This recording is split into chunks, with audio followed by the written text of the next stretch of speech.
प्राणायाम, प्रत्याहार, ध्यान, धारणा, समाधि, जी ये अष्टांग योग है। और इन अष्टांग योग के अतिरिक्त भी एक और योग है, जी ईश्वर प्रणिधानाद्वा। जी ईश्वर का अपने हृदय में ध्यान करना, ये सबसे बड़ा योग है। अच्छा। और इसी योग को गीता जी में तीन योगों में विभाजित किया गया। जब परमात्मा कर्म से जुड़ जाते हैं जी तो वो कर्म योग हो जाता है। जी जब परमात्मा को हम भक्ति से जोड़ते हैं तो भक्ति योग हो जाता है। जी और जब परमेश्वर को हम ज्ञान से जोड़ते हैं जी। तो ज्ञान योग हो जाता है। तो ये ज्ञान या भक्ति, ये सारी चीजें कर्म से तो जुड़ती हैं गुरुदेव। भक्ति भी तो एक किस्म का कर्म है। कर्म का अर्थ यहाँ, जी कर्म का अर्थ यहाँ वैदिक कर्मों से है। अच्छा, मतलब कर्मकांड। हाँ, कर्म का। अच्छा, और भक्ति का? भक्त का मनोवृत्ति से, मनोवृत्ति से। और जो तीसरा आपने बताया ज्ञान, चिंतन।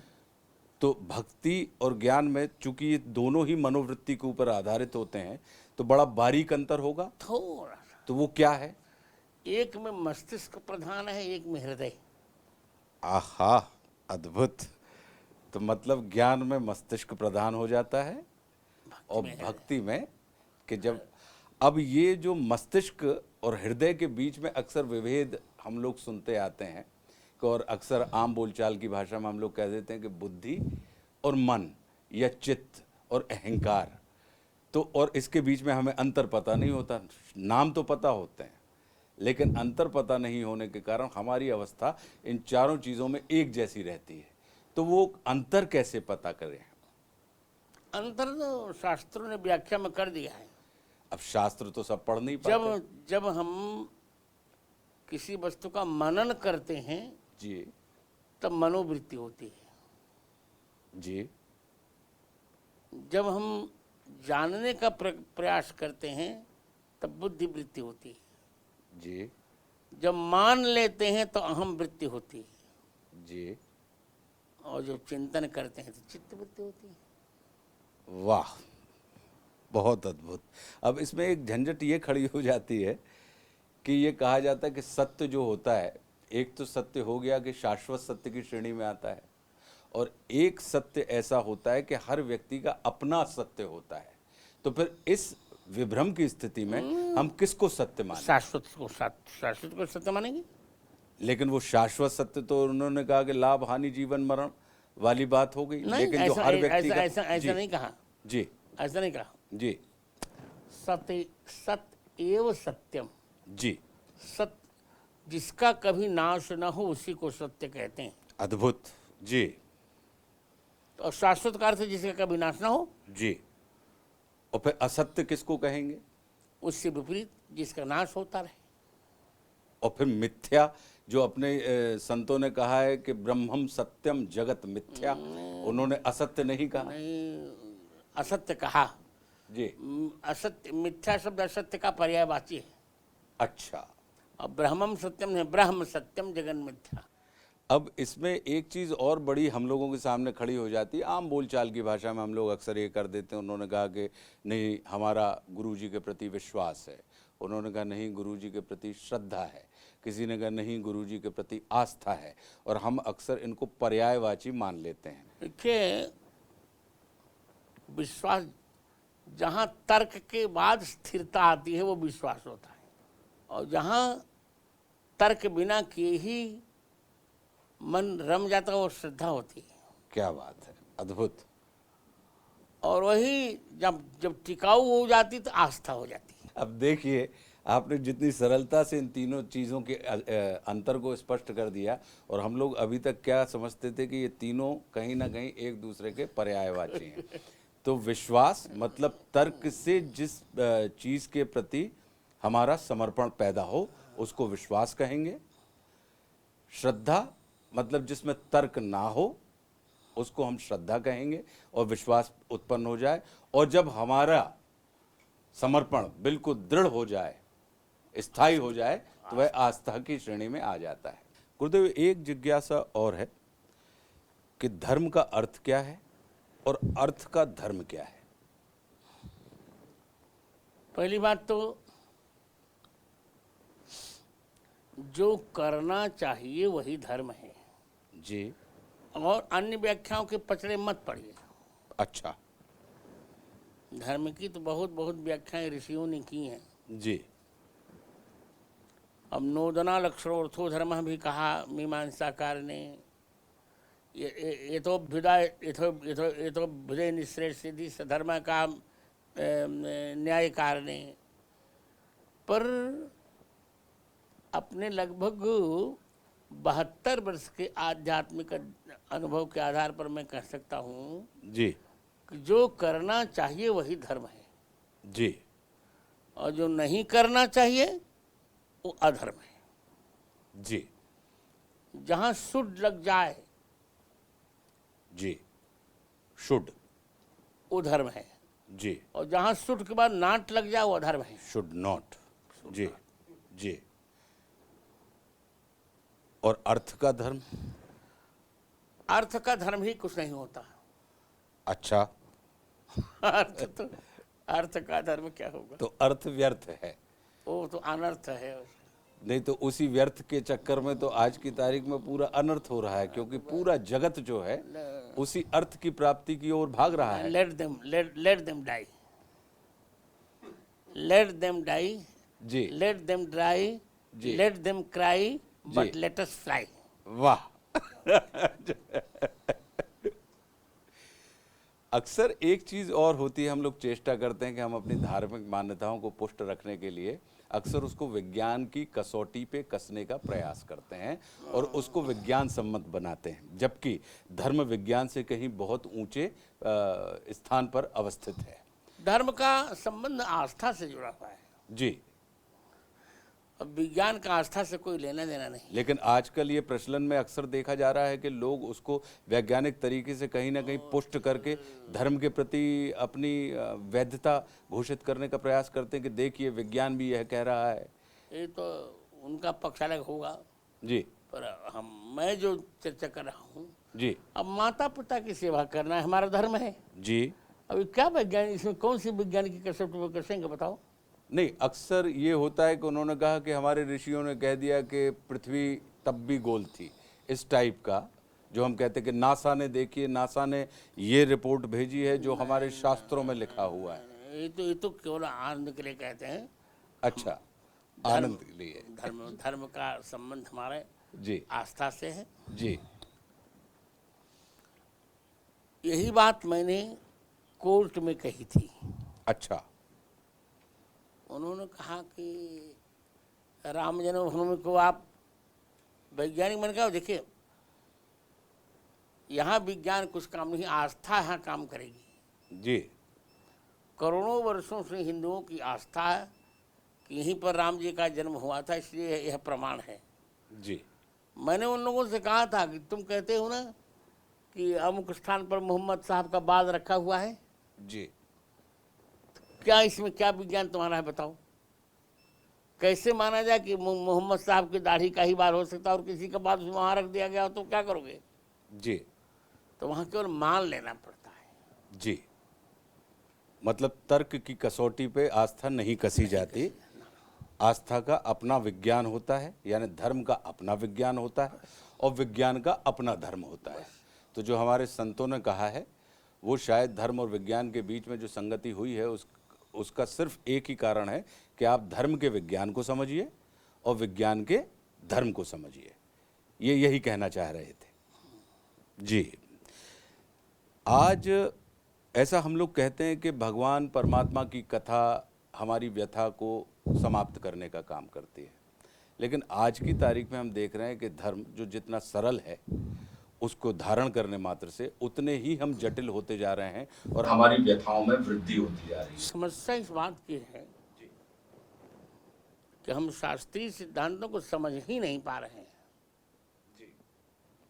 क्योंकि हमारे अंदर आ गया है ईगो। और एक मैं आलंकारिक भाषा में बोलूं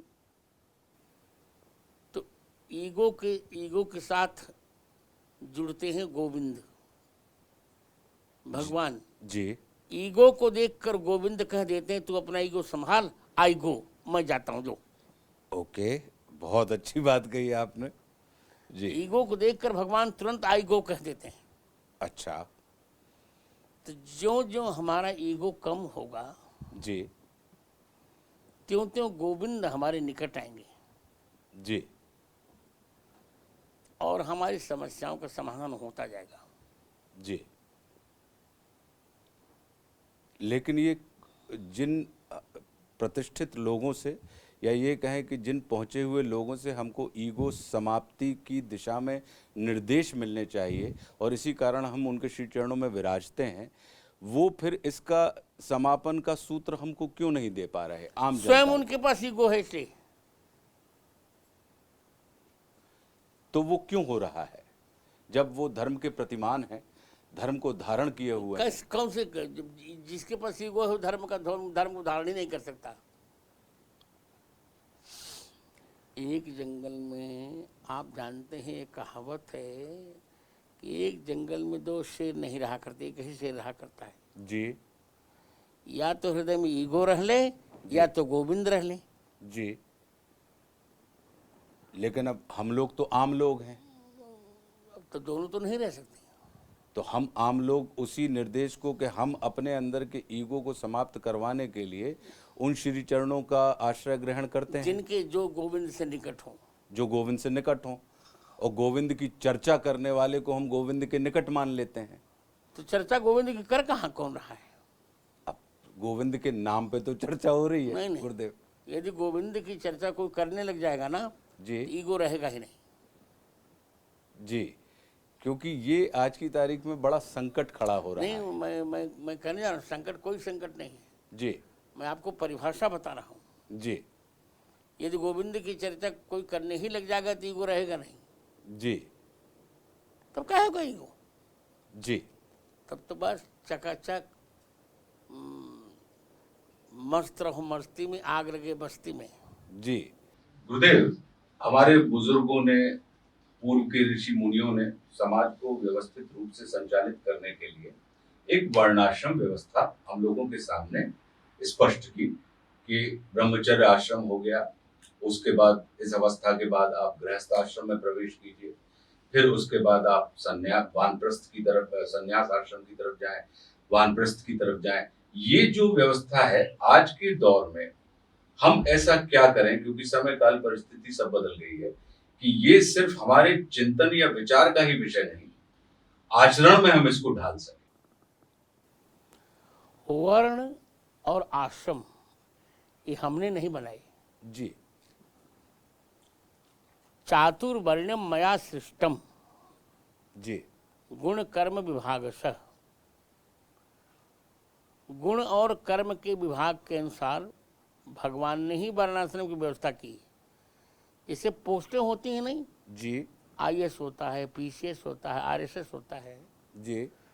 तो अमुक योग्यता को जो पार कर ले वो IAS हो जाता है, अमुक को कलेक्टर, अमुक कमिश्नर। उसी प्रकार भिन्न भिन्न योग्यताएं हैं, उन योग्यताओं को जो प्राप्त कर ले वो ब्राह्मण हो गया, अमुक को जो क्षत्रिय, वो जो भी जन्मना। जी। क्योंकि कर्म से नहीं निर्धारण कर सकते हम, जी।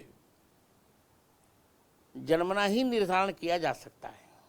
जी। तो जैसे कोई अच्छे कुल में उत्पन्न हुआ तो इसका अर्थ है कि उसने अपनी योग्यता उस कंपटीशन को उसने कंप्लीट कर लिया है। जी। अब हो गया ब्राह्मण, अब आगे जो कर्म करेगा उसको वो भोगेगा अपना कर्म। या तो उसकी सर्विस निरस्त हो जाएगी या दंड मिलेगा। जी। पर वर्णाश्रम व्यवस्था तो चलती रहेगी, वो प्रामाणिक है। जी। भगवान ने ही बनाया है वर्णाश्रम व्यवस्था, जी। इसलिए हमें वर्णाश्रम व्यवस्था का विरोध नहीं करना चाहिए। और वर्णाश्रम व्यवस्था में कोई हीन नहीं है, ये मुझे ये भी कहना है। जी। ब्राह्मण, क्षत्रिय, वैश्य, शूद्र, ये चारों नाम हैं केवल। जी। जैसे एक पिता है, जैसे आपने अपने बेटे, किसी बेटे का नाम अभिनव रख दिया, किसी का नाम गौरव रख दिया, जी। इसमें उसके उत्कर्ष या अपकर्ष की बात नहीं है, नाम रख दिया गया। जी। तो वेद ने चारों वर्णों का नाम रख दिया था, ब्राह्मण, क्षत्रिय, वैश्य, शूद्र। शूद्र का अर्थ नीच नहीं होता।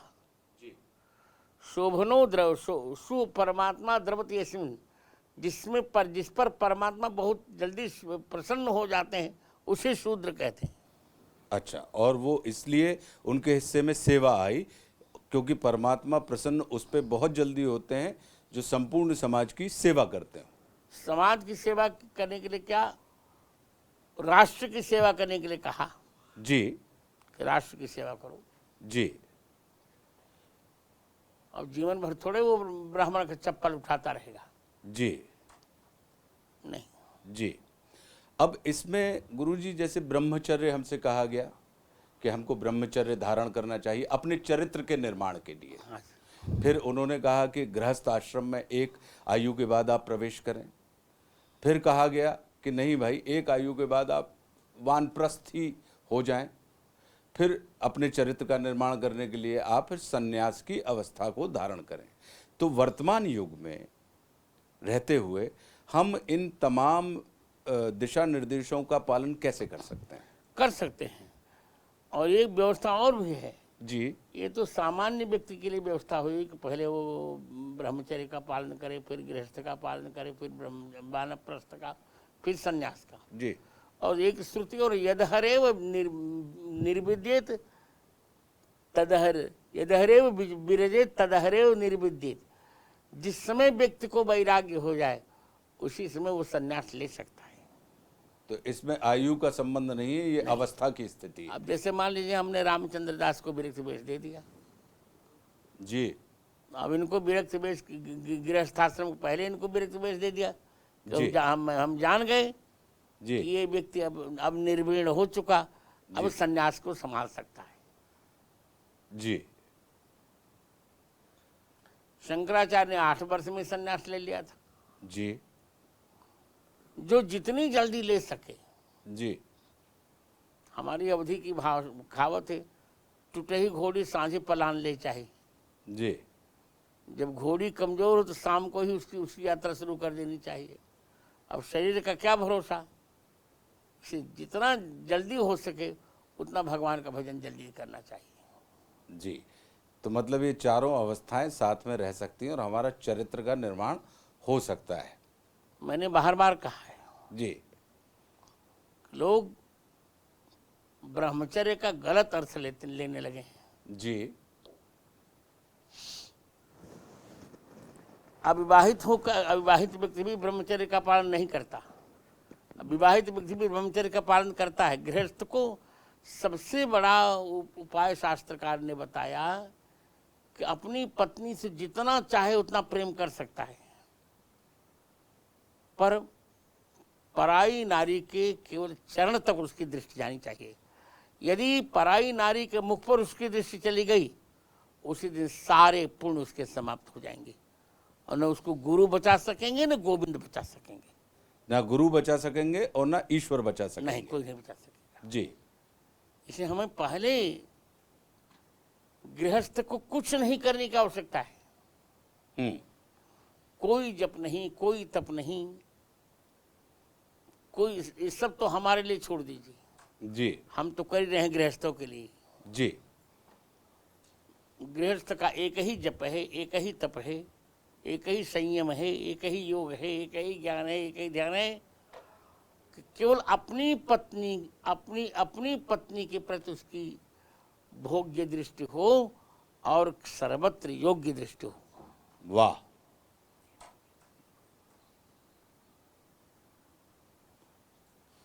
इसे भगवान राम को तापसो ब्रह्मचारिणों कहा गया। जी।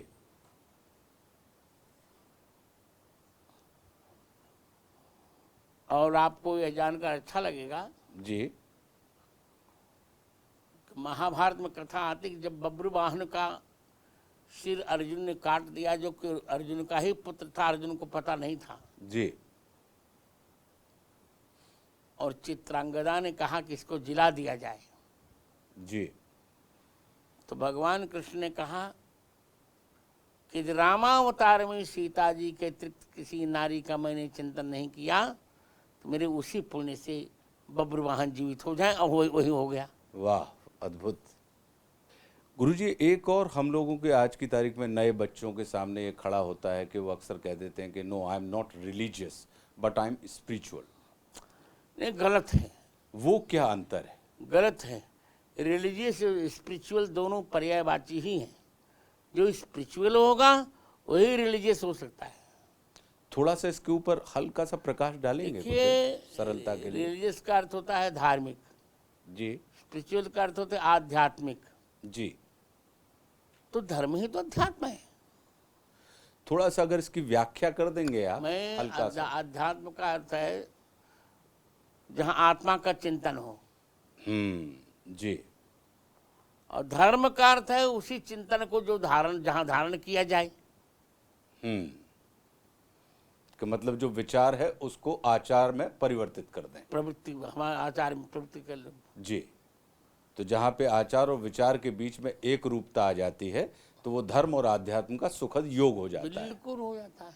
गुरुदेव, एक संत कबीर बड़ी उलट बांस में बात करते थे, और बड़ा एक उनकी एक चीज़ सुनने में आती है, हम चाह रहे हैं कि उसकी अगर आप व्याख्या कर दें, क्योंकि बात बड़ी उल्टी है कि कबीर दास की उल्टी बांसी, कंबल बरसे और भीगे पानी, ये क्या है? कुछ नहीं है। उल्टी बानी का अर्थ होता हम समझ नहीं पा रहे। हाँ जी। उल्टी बानी होता जो जल्दी समझ में न आए। जी। संस्कृत में जल को कम कहते हैं।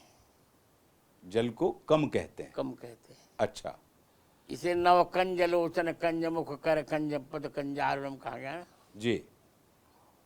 और कम माने आंसू ही, जल ही जिसका बल है वो क्या है? आंख। आंख। तो भगवान के प्रेम में कंबल माने आंख। आंख बरस रही है जी। और उसको पूछते पूछते हाथ, पानी माने हाथ भीग रहा है। वाह।